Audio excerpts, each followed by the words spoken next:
So my student focus in the literature review really led me to design a student-centered theoretical framework.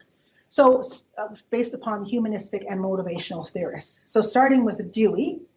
Dewey was a pragmatist who really believed that, who really believed in learning by doing, or the theory to practice.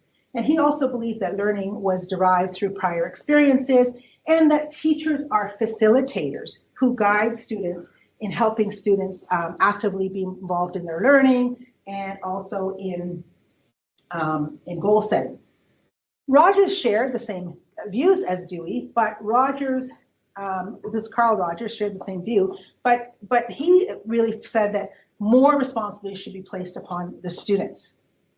And he really believed in self-directed learning, because he argued that intrinsic motivation really comes from students taking ownership as well of their own learning. And my views were, I had similar views with both of them in different perspectives. I maintain a relativist ontology, which I believe that there's multiple realities that exist, but it really depends on each unique perspective of everybody's different perspectives. And this was really important to my research, because I relied, for my data, I relied on different multiple views when I collected my data.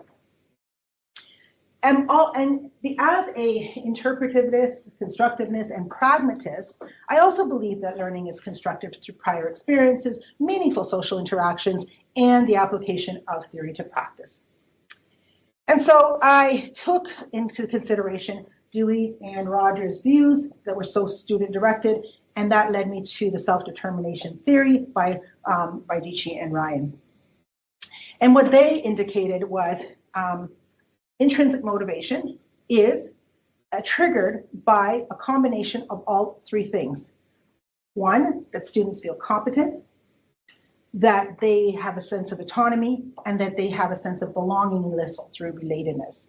But what's also different about their theory and others is that they felt that motivation was on a continuum, starting with amotivation, where students don't have any motivation at all, through 4 stages of controlled and autonomous motives or extrinsic motivation, which eventually led to intrinsic motivation.